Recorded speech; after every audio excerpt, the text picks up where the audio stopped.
Guardians of Trust, a canine symphony of transformation. What if the very behaviors that frustrate, confuse, and even anger us in our dogs, growls over a bone, snaps at a gentle hand, or relentless barking, are not signs of disobedience, but echoes of a primal instinct rooted in survival? And what if those behaviors, mirrored in our own guarded hearts, hold the key to unlocking deeper trust and connection? Guardians of Trust, a canine symphony of transformation, invites you on a profound journey where dogs and their humans reveal that trust is not a simple command, but a courageous bridge built through patience, understanding, and the willingness to let go. From ancient firelights to modern living rooms, this book explores the timeless partnership between species, showing how learning to navigate fear and guardedness can transform not only a dog's behavior, but also a person's life.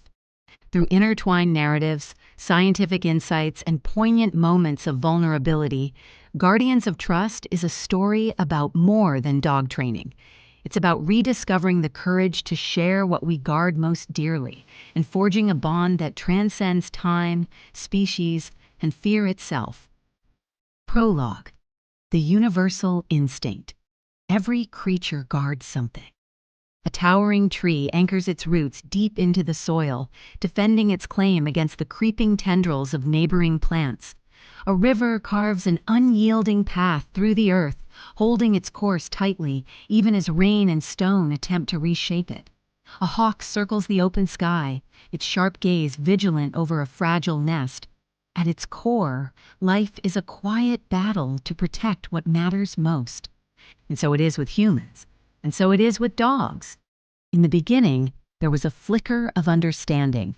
Thousands of years ago, a wolf lay crouched in the shadow of a campfire, jaws tight around the brittle remains of a bone. Across the flames, a hunter watched, his hands cradling a meager meal. Neither moved, their eyes locked in a fragile stalemate. The bone was survival for the wolf, a last defense against hunger. For the hunter, it was more, recognizing a kindred struggle. He placed his food on the ground and stepped back, a peace offering. The wolf hesitated, then crept forward, its amber eyes never leaving the man's hands. Trust, once born, rarely comes easily. That primal exchange would echo through millennia, from the wild edges of forests to suburban backyards, and humans and their four-legged companions began a dance of loyalty and protection, love and fear, giving and guarding. For Evelyn, it began with a growl. She had wanted to heal. After years of protecting herself, her heart hopes, and most vulnerable truths, she thought adopting Max might help her open up. A rescue dog battered by life seemed a fitting match for her fractured spirit. But Max was no gentle salve. His growls, low and guttural, emerged every time Evelyn reached for his toy or his food. His body tensed, his teeth bared. It was as though the weight of his survival clung to every object he possessed. Evelyn knew that sound too well. It was the sound of fear wrapped in defiance, the sound of everything held close, everything untouchable. But this is a story about more than Evelyn and Max. It is a story about the things we guard, our treasures and our wounds, and the slow, delicate process of learning to let go. It is about the intricate web of life, where the actions of one ripple through the lives of others. It is about trust, not as a given, but as a fragile, hard-won gift. What if the instinct to protect is about survival and connection? What if the courage to release what we guard, to open the doors we keep locked, could change everything? Every creature guards something. The question is, what are we willing to share? Part 1.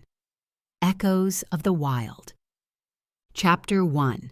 The Growl and the Tear. Evelyn stood at the edge of the adoption center's play yard, her hands fidgeting with her purse strap. For weeks she had imagined this moment, the moment she would meet her new dog and feel a spark, a glimmer of hope that perhaps this broken, furry stranger might heal something inside her. But as she watched Max pacing the small, fenced space, his sleek black coat catching the winter sun, she felt only the weight of doubt. "He's spirited," the shelter worker offered diplomatically, holding out the leash. Evelyn caught the hesitation in her voice. "Spirited," Evelyn repeated, testing the word in her mouth as though trying to believe it. She crouched to meet Max's gaze, but he didn't look at her. His yellow eyes darted between her and the chew toy on the ground, his posture coiled like a spring. She extended a hand slowly, but the only response was a low rumble, a growl that rippled through the air like distant thunder. "He's been through a lot," the worker added gently. "Abandoned twice, food aggression, toy guarding, but with patience." Patience. Evelyn felt the word sting, a reminder of how much patience she'd poured into people who had taken and left. She straightened, brushing the cold from her jeans. "I'll take him," she said, her voice firmer than she felt. She knew what it meant to be guarded. The first growl came the following day. Max had spent the night curled in a tight ball at the foot of her bed, his breathing shallow and rhythmic, like a metronome marking time. Evelyn had watched him in the dim light, marveling at how small he looked compared to the sharp edges of his presence. She'd fallen asleep dreaming of the trust they might one day share. But the illusion shattered when she reached for the squeaky bone he'd carried from the adoption center. The growl was low and guttural, vibrating like a warning bell through the room. Max's lips curled back just enough to reveal his teeth, and his eyes locked onto hers with a ferocity that sent a chill through her chest. "It's okay," Evelyn whispered, surrendering her hands. She backed away, her pulse quickening like she'd just stepped into a cage with a wild animal. But it wasn't fear she felt, it was recognition. Later that evening, Evelyn sat on the floor of her small apartment, knees pulled to her chest, watching Max chew on the same toy. Tears welled in her eyes, threatening to spill, but she blinked them back. It wasn't the growl that had undone her. It was the memory it unearthed. She thought of her ex, Ryan, slamming the door on their 5 years together. His words still echoed in her mind. "You never let anyone in, Evelyn." "Not really. You guard yourself like your life depends on it." He was right. She had built thick, impenetrable walls and carried them like armor. And now, staring at Max and his stubborn grip on that battered toy, she saw herself reflected in every tense muscle, every guarded glance. "Why did I think this would help?" she muttered aloud. Max didn't respond, too focused on gnawing the toy. The rhythmic squeaks filled the silence, a reminder that both of them, in their ways, were trapped.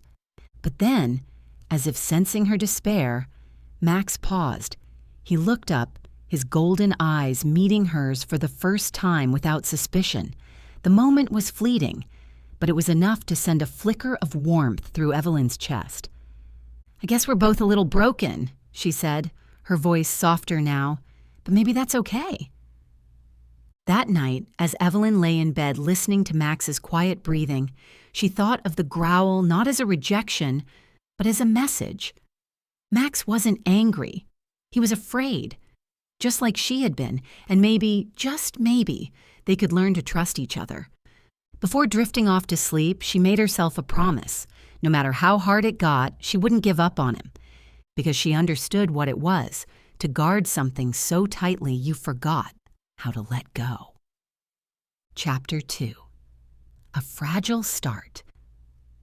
Evelyn adjusted the leash in her hand, the nylon slipping slightly against her palm. Max sat at her feet, his ears twitching at every sound in the park. A child's laughter, the clinking of a cyclist's gears, the sharp bark of another dog. Each noise sent a ripple of tension through his body. She felt it in the leash, like a current pulsing between them. "Okay, buddy," she murmured. "We're just here to observe today." She had read somewhere that the first step to building trust was creating a sense of safety. The idea seemed simple enough, but standing here now, with Max's golden eyes scanning every shadow for a threat, felt impossibly distant. His wariness was a mirror, reflecting her own unease back at her. A few feet away, Dr. Julian Hart leaned casually against a wooden bench, his notebook balanced on his knee. He was taller than Evelyn had expected, his graying hair giving him an air of quiet authority. He flipped a page, glancing at her and Max. "Start by just standing still," he said. His voice was calm, steady. Let him take in the environment. Evelyn nodded, her grip on the leash tightening. Max shifted his weight, his muscles coiled as though ready to spring. "It's okay if he doesn't relax right away," Julian added, sensing her hesitation. "This isn't about fixing him today. It's about showing him you're not going anywhere." The words struck her in a place she didn't expect. She exhaled slowly, releasing some of the tension in her shoulders. "I'm not going anywhere," she repeated silently. For Max, and she realized, for herself. Julian's first lesson was deceptively simple: proximity. You need to show him that your presence near his guarded items doesn't mean a threat, Julian explained as they moved back to Evelyn's apartment. Max patted ahead, his tail held low but not tucked, a small victory. Right now, he sees your approach as a challenge, something to resist. We're going to change that. Evelyn cleared a space in her living room, pushing the coffee table aside. Max immediately grabbed his favorite squeaky bone, trotting to a corner with it clamped firmly in his jaws.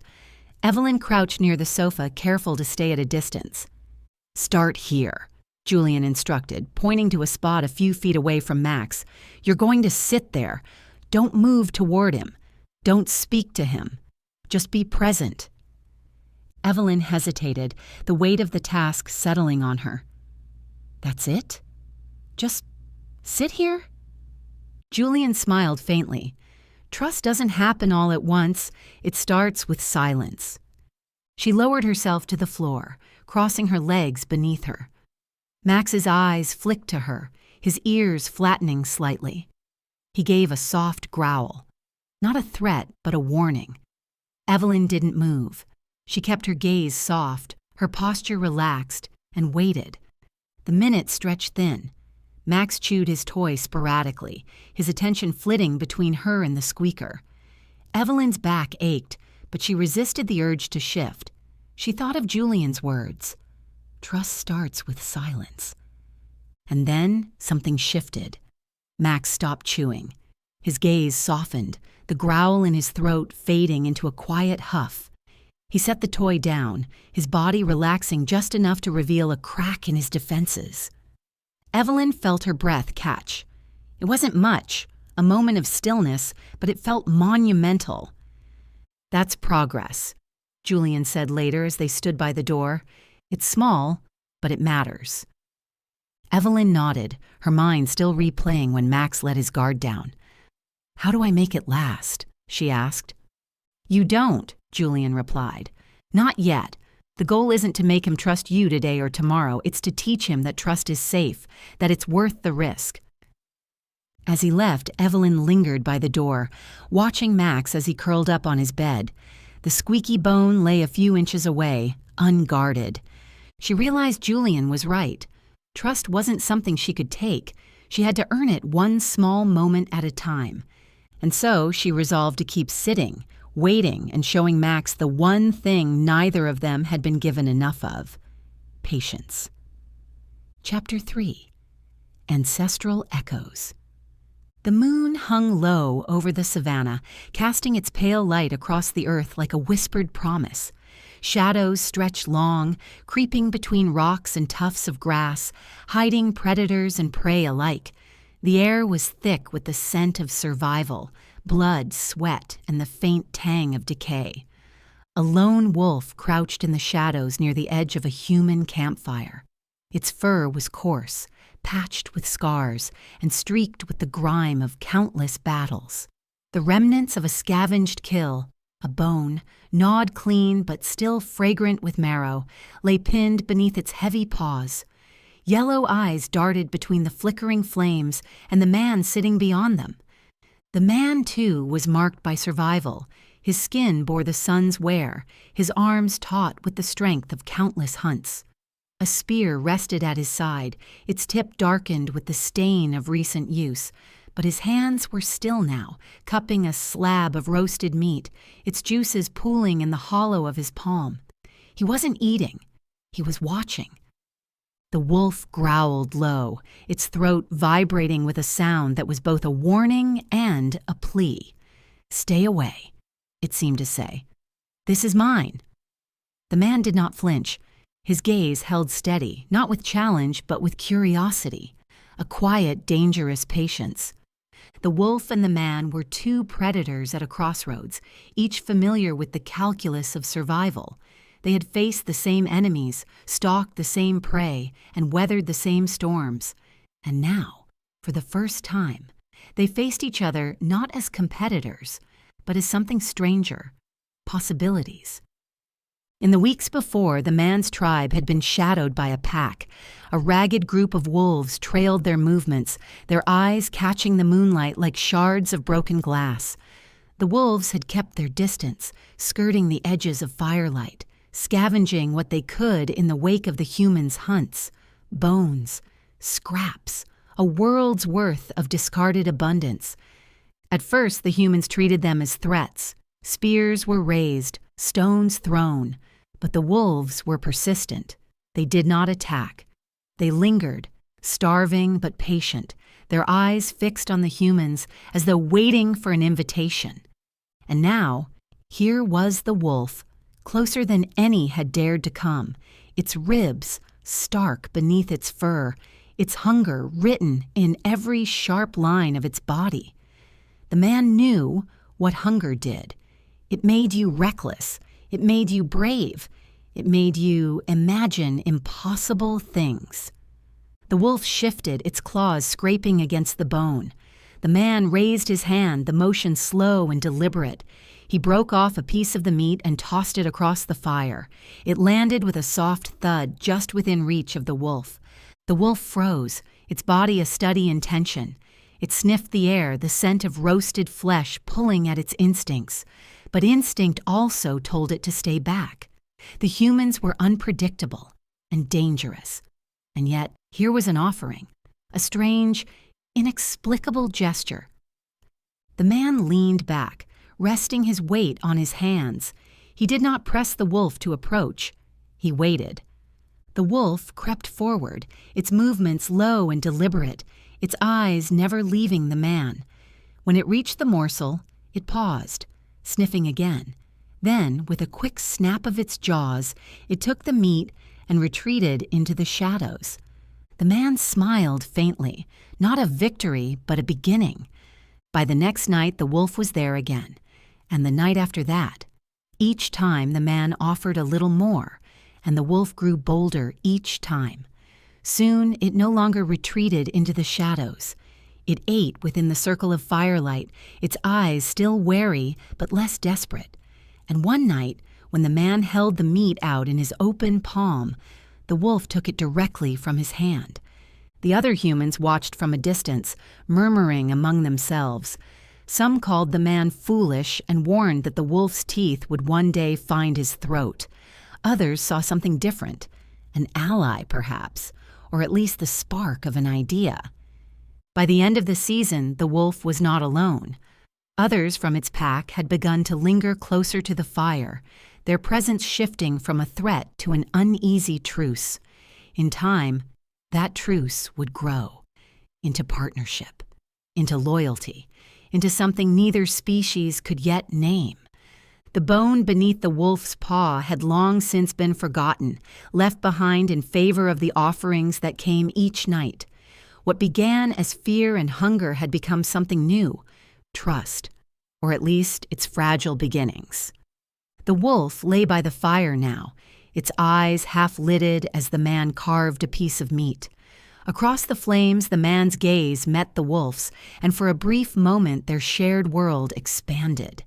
Not as hunter and prey, not as rivals, but as something closer to equals. And so, the long story of humans and dogs began.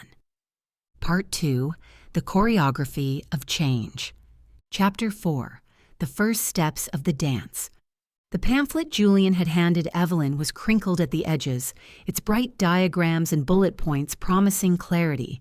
It read, "The Desensitization and Counter-Conditioning Guide for Resource Guarding," in bold letters. Evelyn had skimmed it the night before, overwhelmed by the clinical precision of the steps. But now, as Max lay sprawled on his bed, with his favorite squeaky bone tucked beneath his chin, the words seemed to blur into one impossible command: be patient. Julian stood across the room, arms folded casually, watching her carefully. "The key to this," he said, "is showing Max that your presence doesn't threaten his resources." Evelyn nodded, the leash slack in her hand. "So I just sit?" "You sit. You let him see you as neutral. Not a threat, not a competitor. Just part of his world." It sounded so simple, and yet, as Evelyn lowered herself to the floor a few feet from Max, she felt the weight of her every movement. Max's ears twitched, his eyes darting to her, then to the toy beneath his paws. The growl started low, almost imperceptible, but she felt it in her chest like the hum of a distant engine. "Stay relaxed," Julian said. "Don't make eye contact with him yet, just be." Evelyn exhaled, loosening her grip on the leash. Her shoulders softened, and she shifted her gaze to a point just beyond Max, her body language as unthreatening as she could muster. The growl faded slightly, but Max's grip on the toy remained tight. The minutes ticked by. Julian's presence was a steady anchor, his calm demeanor a counterpoint to Evelyn's rising nerves. She could feel the weight of Max's suspicion, the tension in his posture, the way he tracked her every breath. But she stayed still, letting the silence settle between them like a fragile bridge. "Good," Julian said quietly. "Now, just slide a piece of kibble across the floor, slowly."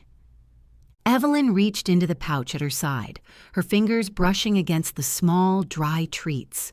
She selected one, and with careful deliberation, rolled it toward Max.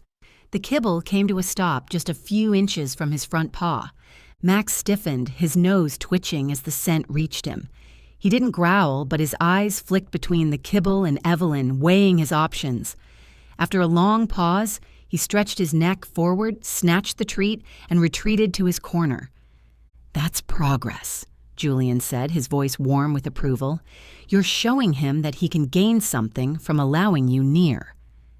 Evelyn allowed herself a small smile, though her heart was still racing. It wasn't trust, not yet, but it was a start. The setbacks came the next day.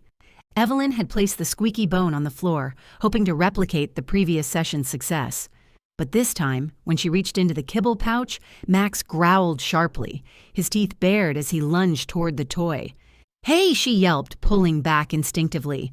Her heart pounded as she scrambled to her feet, the leash taut between them. Max froze, the toy clamped tightly in his jaws, his eyes wide with something that wasn't aggression but fear. Julian's voice broke through the tension. "Evelyn, step back. Breathe." She took a shaky breath and retreated to the edge of the room. Julian crouched near Max, his movements slow and deliberate. He spoke in a low, soothing tone. "This isn't failure," he said over his shoulder. "It's part of the process. Every time he reacts, it's an opportunity to teach him that you won't retaliate."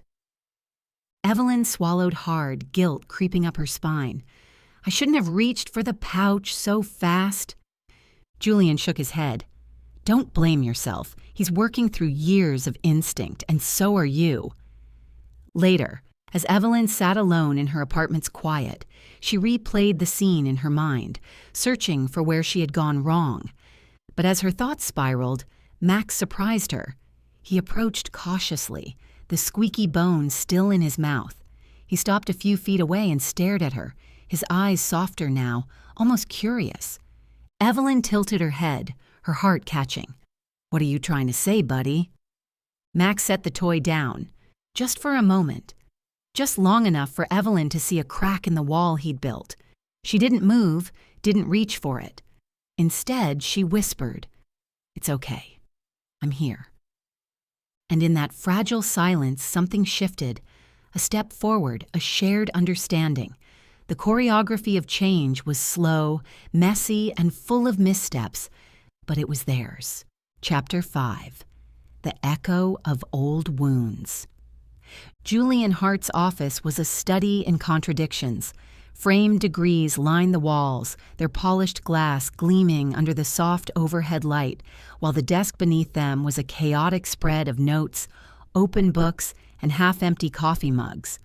On the windowsill, a potted fern leaned haphazardly toward the sunlight, its leaves curling at the edges, a quiet reminder of neglected care.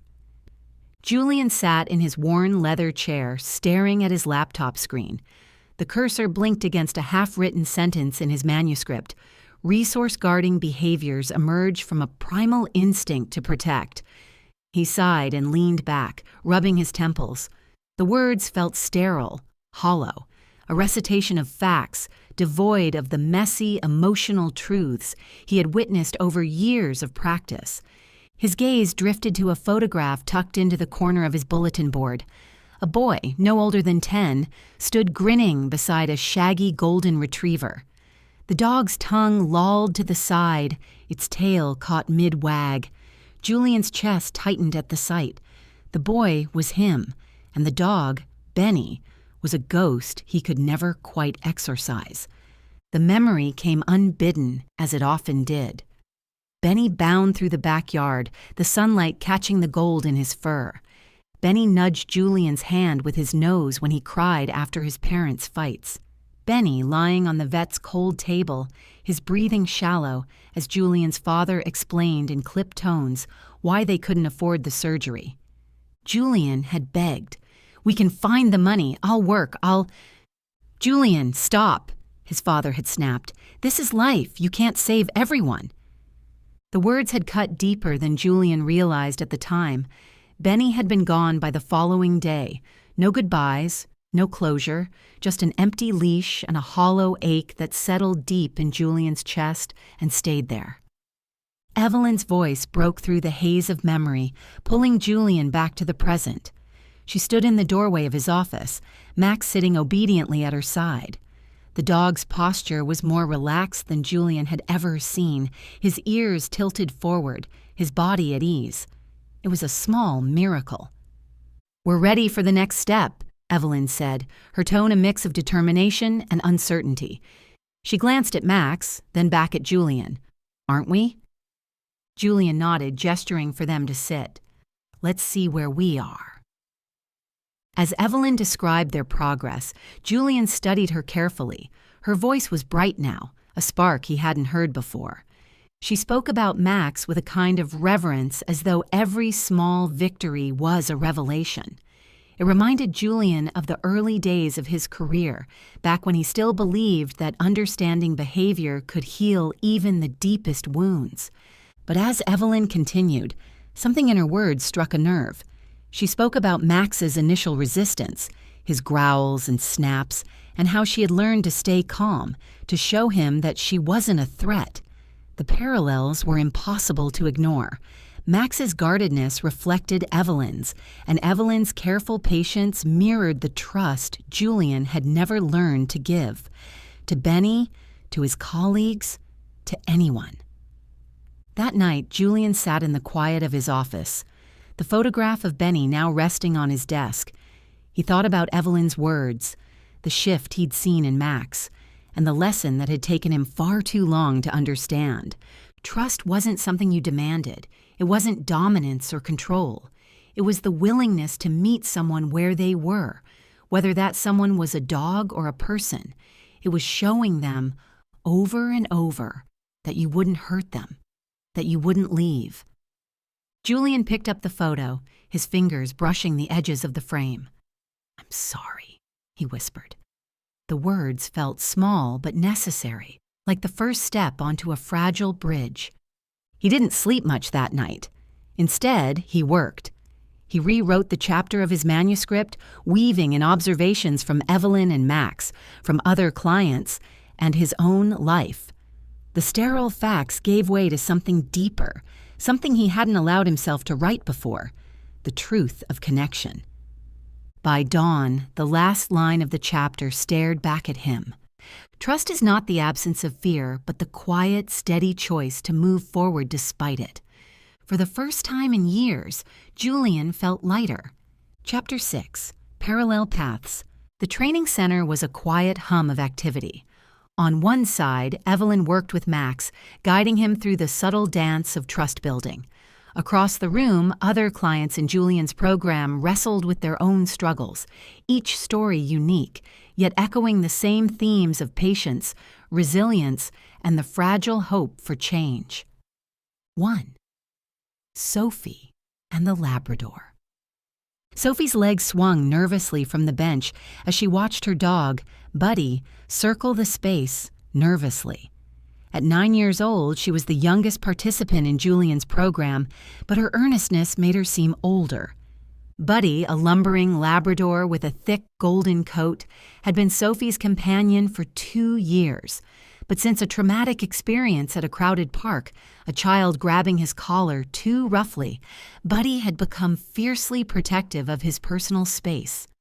"Start with the blanket," Julian said gently, kneeling beside Sophie. She nodded, spreading a soft fleece blanket on the ground. Buddy hesitated, his ears flicking back, but Sophie patted the corner of the blanket. "It's okay, Buddy," she said softly. "This is your safe spot." Buddy approached cautiously, his tail tucked low. Sophie reached into her pocket and tossed a treat onto the blanket.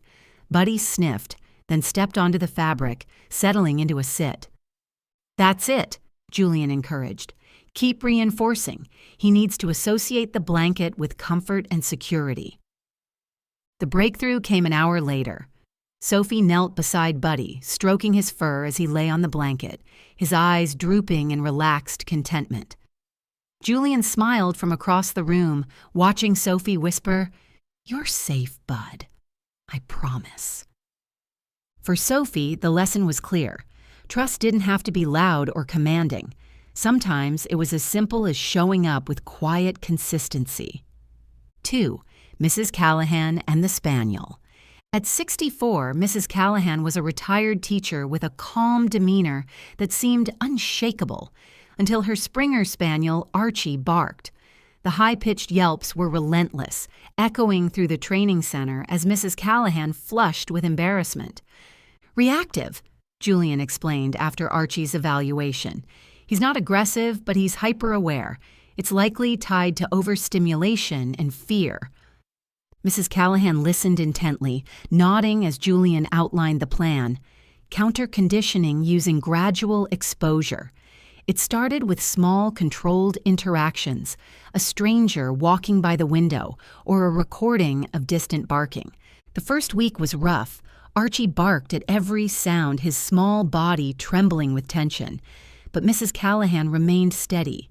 She rewarded calm moments with gentle praise and tiny pieces of boiled chicken, her voice soft and reassuring. By the 4th week, a shift began. Archie barked less, his body relaxing when strangers passed. Mrs. Callahan glowed with pride as she described walking him around the neighborhood without the usual outbursts. For Mrs. Callahan, Archie's progress mirrored her own journey. As a lifelong perfectionist, she had learned to accept small steps forward, celebrating progress instead of dwelling on setbacks. 3. Luis and the Shepherd Mix. Luis was a firefighter with a shepherd mix named Rocky. Strong, disciplined, and used to high-pressure situations, Luis had assumed training, Rocky would be straightforward. But the dog's resource guarding had tested his patience in ways even the most chaotic emergency never had. "It's not about control," Julian told him during their first session. "It's about partnership. He needs to see you as someone he can trust, not as someone who will take from him." Luis struggled with the idea at first. In his world, clear commands saved lives. But Rocky didn't respond to commands. He responded to calm energy and mutual respect. During one pivotal session, Luis worked on approaching Rocky while he guarded his favorite ball. Instead of grabbing it outright, Luis sat a few feet away, tossing a second ball back and forth between his hands. Rocky's curiosity won out. He abandoned the first ball, inching closer to Leash, his tail wagging tentatively. "That's it," Julian said. "He's learning that you're not here to compete with him. You're here to share the space." For Leash, the lesson extended beyond the training center. It taught him to listen more deeply to his dog, his coworkers, and himself. Universal threads. By the program's midway point, Julian's clients had formed an unlikely community. They shared stories between sessions, comparing progress and setbacks. Sophie's quiet determination inspired Mrs. Callahan to stay patient. Louise's focus on respect resonated with Evelyn, who found parallels in her work with Max. Julian observed it all with a quiet sense of satisfaction. His clients weren't just learning to train their dogs, they were learning to rebuild trust in themselves, in their relationships, and in the bonds they shared with their animals. In every vignette, Julian saw reflections of his own journey. The echoes of his past mistakes felt less like burdens and more like lessons, woven into the lives of the people and dogs he now guided. Part 3. The Symphony of Interconnection. Chapter 7. The Symphony of Letting Go. Evelyn sat cross-legged on the living room floor, her hands resting loosely on her knees. The room was quiet except for the rhythmic hum of Max chewing his favorite squeaky bone. The scene was familiar by now. Evelyn at a safe distance, Max's wary gaze flicking to her every so often, his body tense with the instinct to protect. But something was different today. It had been weeks since Evelyn first began Julian's program, and while the progress had been slow, it was steady. Max no longer growled at her presence, and no longer snapped when she placed a treat nearby. He still guarded his prized possessions, but the sharp edges of his mistrust had softened, replaced by something quieter, something hopeful. Today, Julian had told her to try a new exercise. "Sit with him and wait," he'd said. "Don't push, don't coax, just give him the chance to decide." The minutes stretched long, the silence heavy but not uncomfortable. Evelyn let her breathing settle into a steady rhythm. Her body language relaxed. She focused on the warmth of the sunlight streaming through the window, the faint scent of Max's fur, and the muted squeaks of the toy. She had learned to let these small details ground her, to stop anticipating what might happen next. And then it did.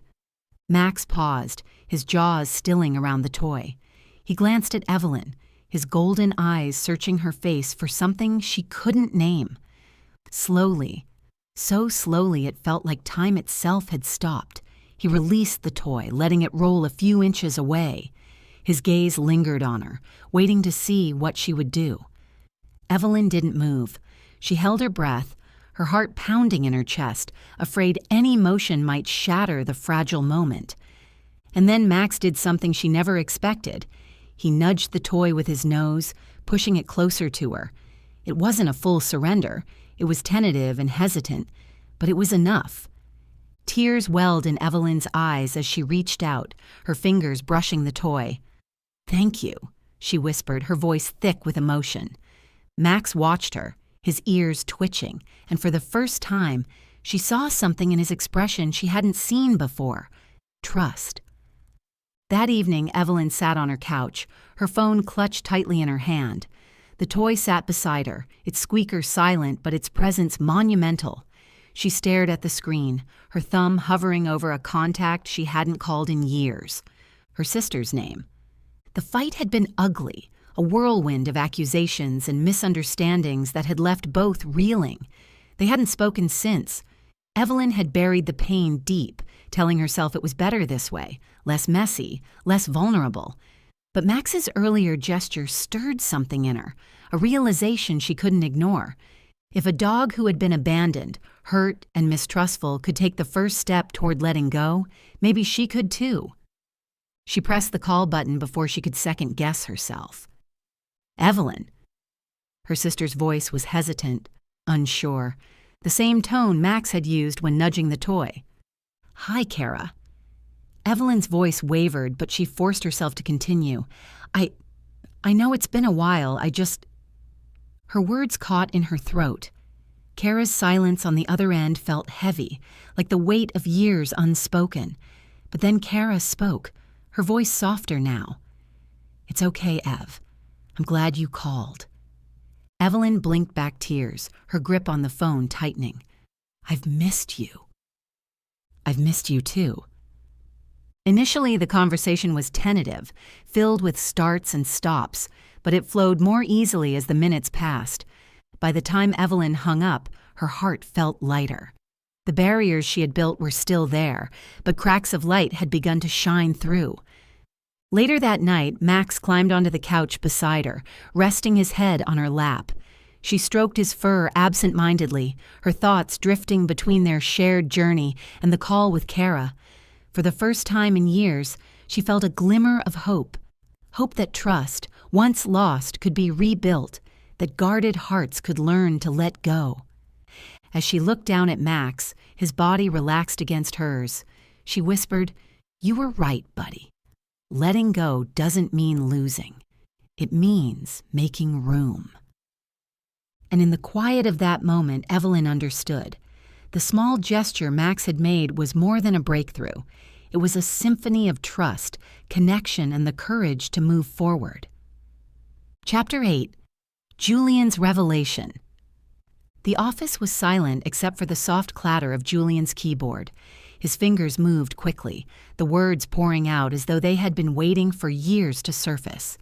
His manuscript took shape on the screen, weaving together decades of research, observations, and a newfound understanding that transcended the clinical. Resource guarding, he typed, is not merely a behavior to be modified, but a reflection of deeper instincts, the need for safety, control, and something to call one's own. Trust, then, is not the absence of these instincts, but the bridge that connects them to cooperation and connection. He paused, his gaze drifting to the photograph of Benny on his desk. The words felt right, but they also felt incomplete, as though the final piece of the puzzle still eluded him. Later that evening, Julian walked through the rows of kennels at the local animal shelter. He hadn't planned to be there. He had avoided this place for years, the memories of Benny casting too long a shadow. But Evelyn's recent progress with Max had stirred something in him, a longing he couldn't ignore. The dogs barked and whined as he passed, their eyes following him with a mix of desperation and hope. And then he saw her. A small, wiry mutt with scruffy gray fur and mismatched eyes sat quietly in the corner of her kennel. She didn't bark or lunge at the bars like the others. Instead, she watched him with an expression that felt oddly familiar, cautious but curious, guarded but not unreachable. "What's her story?" Julian asked the shelter worker. "She's been here a while," the woman replied.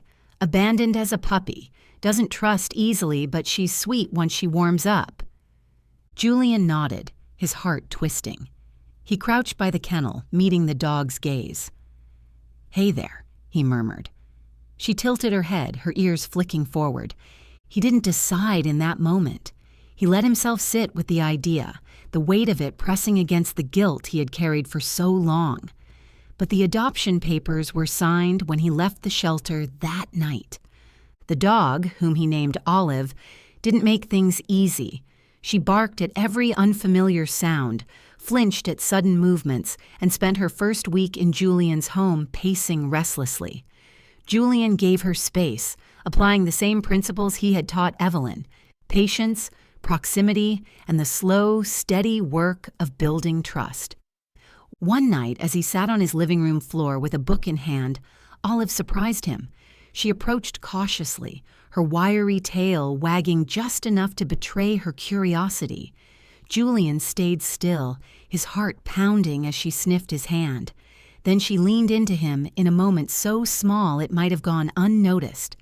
The weight of her trust, tentative but real, brought tears to Julian's eyes. He let her stay there, her head resting against his knee, and for the first time in years, he felt something break free inside him. In the following weeks, Julian continued his work with Evelyn, Sophie, Mrs. Callahan, and the others. He watched as their dogs began to mirror their progress, their guardedness giving way to connection. And through it all, Olive remained his quiet companion, a constant reminder of what trust could look like when given the time to grow.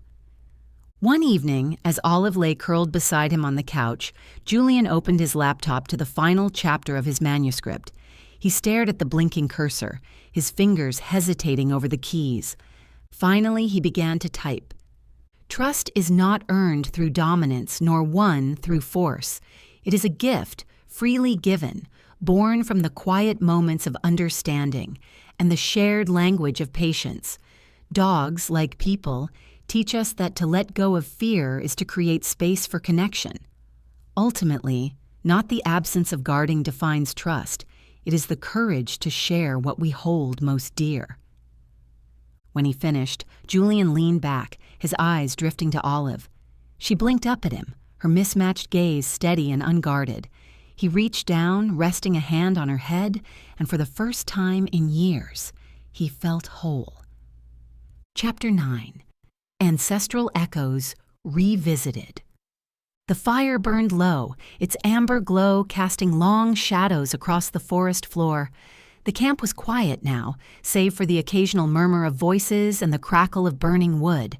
Nearby, wolves and humans moved together in a strange, delicate harmony. A boy sat cross-legged by the fire, his eyes fixed on a wolf lying a few feet away. The animal's fur glinted in the firelight, its breathing slow and steady. Between them lay a bone, clean, polished, and untouched. The boy's father watched from the shadows, his spear resting against a tree. It had been months since the wolves had joined them, lingering at first on the camp's edges, then inching closer with each passing night. What had begun as an uneasy truce had grown into something more, a partnership forged in survival.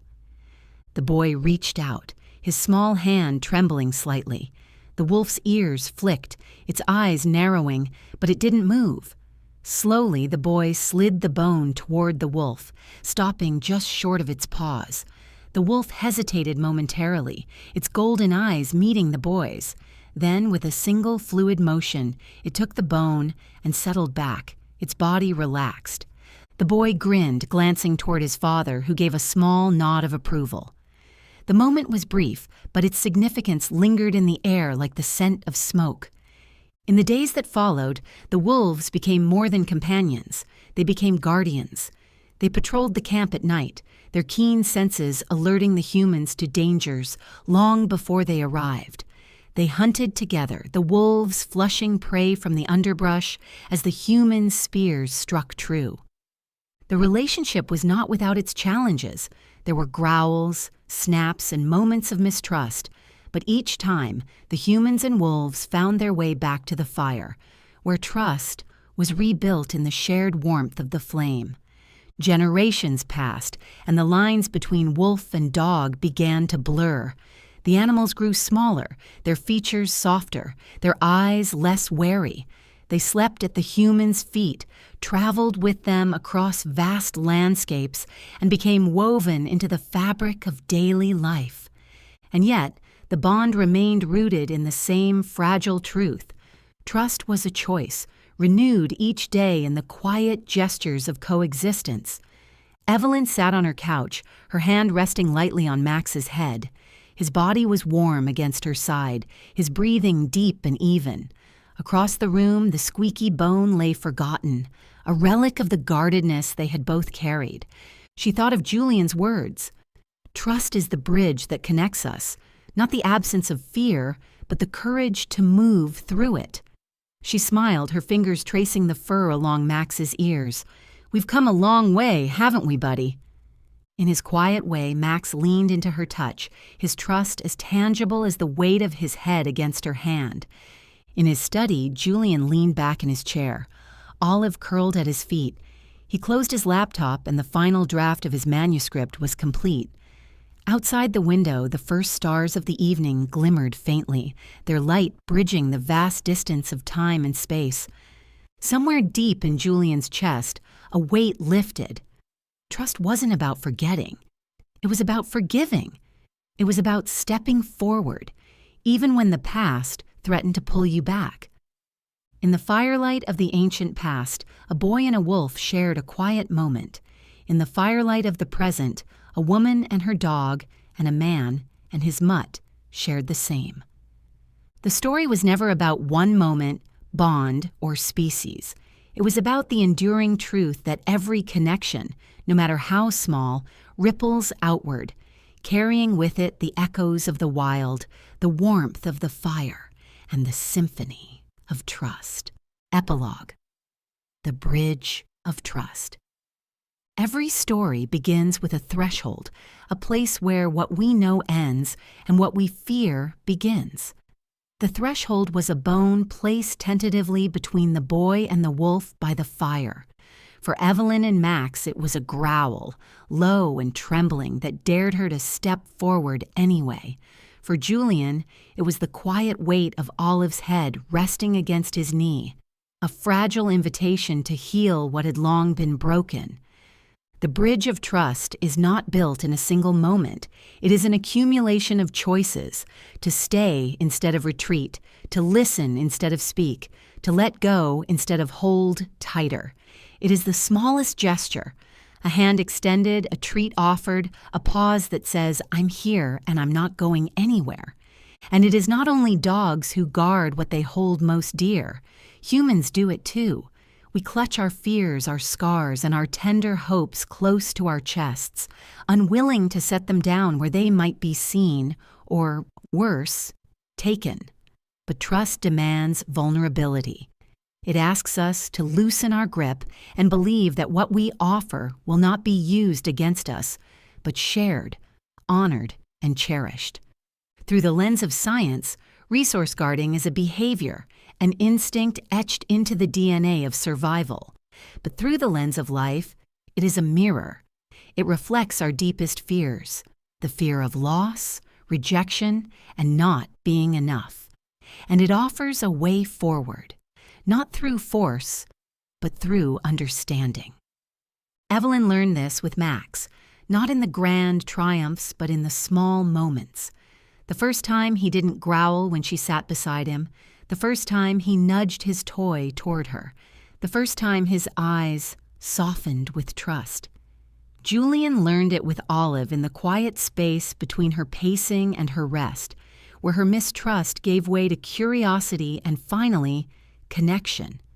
The lessons of trust ripple outward, touching not only those who receive it, but those who give it. Evelyn found the courage to reconnect with her sister, just as Max found the courage to share what he once guarded fiercely. Julian discovered that the weight of his guilt could be eased, not by forgetting, but by giving another dog the care he had once withheld. The bridge of trust is not static. It grows with every step forward and falters with every step back, but it is never beyond repair. It connects humans to dogs and past to present, fear to courage, isolation to belonging. The ancient bond between humans and dogs began with a simple truth: both species needed each other to survive. Over time, that bond grew into something more profound, an unspoken agreement that together they were better, braver, and more complete. Today, that bond remains, evolving with each wag of a tail, each shared glance, each quiet moment of understanding.